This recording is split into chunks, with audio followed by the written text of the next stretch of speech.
আসসালামু আলাইকুম everyone, welcome to my another video. আজকে আপনাদের সাথে একটা আউটিং ব্লগ শেয়ার করব। আর কোথায় ঘুরতে যাব সেটা তো ভিডিও থাম্বনেল দেখে আপনারা বুঝেই গেছেন। সকালে ঘুম থেকে উঠে ফার্স্টে আমরা আমাদের ব্রেকফাস্টটা করে নিলাম। দেন দুপুরে কি খাবো তার জন্য আয়োজন করতেছিলাম। আমার হাজব্যান্ডের ইচ্ছে হলো সে আজকে খিচুড়ি খাবে অ্যান্ড সাথে হচ্ছে মুরগির মাংস খাবে। আর এখানে সে আমাকে মুরগির মাংসটা কেটে দিতেছিল, কারণ আমি এখনও মুরগির মাংস কাটতে পারি না। আর মুরগির মাংসটা আমি একটু ঝাল ঝাল করে রান্না করব ঝোল দিয়ে। এদিকে আমি খিচুড়ি রান্না বসিয়ে দিছি। আজকে হচ্ছে আমি বাসমতি চাল দিয়ে খিচুড়ি করতেছিলাম আর ভুনা খিচুড়ি মুরগির মাংস, এই দুটো তো একদম পারফেক্ট কম্বিনেশন।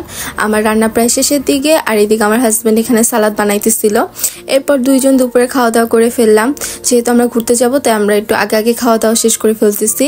এরপর রেডি হয়ে বের হয়ে যাব।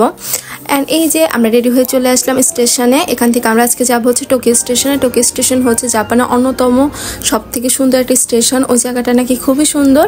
আমার হাজব্যান্ড বললো চলো তোমাকে আজকে সেখান থেকে ঘুরিয়ে নিয়ে আসি। এরপর আমরা রওনা হয়ে গেলাম সেখানে যাওয়ার জন্য।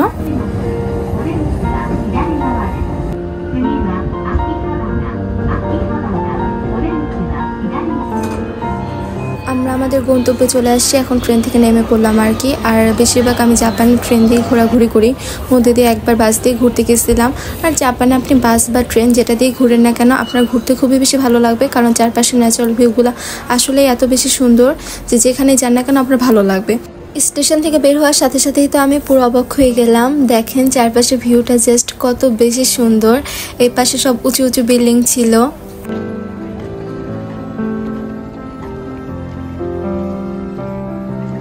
স্টেশনের বাইরে এই উঁচু উঁচু বিল্ডিং প্লাস হচ্ছে স্টেশনটা যত সুন্দর করে ডেকোরেশন করে রাখা হয়েছে, সব মিলে সত্যি জাপানের অন্যতম একটা বেস্ট প্লেস হচ্ছে এইটা।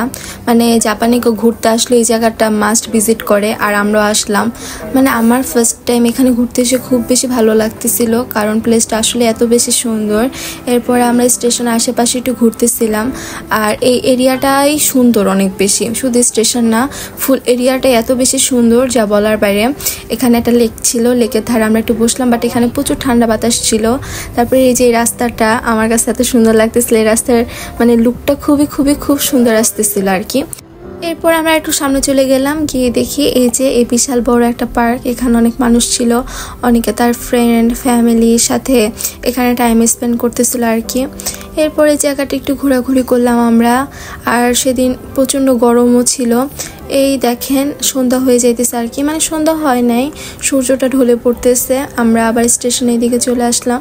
আর দেখেন স্টেশনের ভিউটা কত বেশি সুন্দর, বলতে পারবে এটা যে কোনো একটা ট্রেন স্টেশন বলেন। এরপর আমাদের ঘোরাঘুরি শেষ, এখন আমরা বাসার উদ্দেশ্যে রওনা দিলাম। আর সন্ধ্যার দিকে একটু মানুষের ভিড় বেশি থাকে, তাই আমি তেমন একটা ভিডিও নেই। আমাদের বাসার কাছে আসার সময় মনে হইলো যে আমরা সিঙ্গারা কিনে নিয়ে যাই, কারণ সিঙ্গারা আমাদের দুজনের খুব পছন্দ, বাট আনফর্চুনেটলি সিঙ্গারা অ্যাভেলেবেল ছিল না। তাই আমরা মন খারাপ করে দুইজন বাসায় যাওয়ার পথে হঠাৎ করে মনে হলো যে তাহলে আমরা দোকান থেকে আমরা রেডিমেড মানে পুরি নিয়ে আসি। আর এই পুরিটা একদম বানানো, জাস্ট তেল একটু ভেজে নিলে এনাফ। এরপর আমি বাসায় এসেই সাথে পুরি ভাজা শুরু করে দিলাম। আর পুরিটা আমি লাস্ট বাংলাদেশে খাইছিলাম, জাপান আসার পর আর পুরি খাওয়া হয় নাই আমার।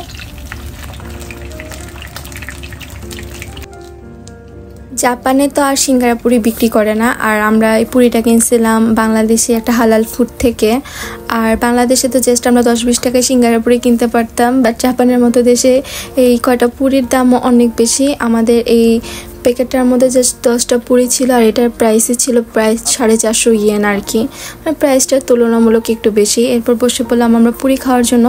এসব খাবার তো খেতে খুবই বেশি ভালো লাগে, বাট পরে গিয়ে আমাদের ভুগতে হয় আর কি।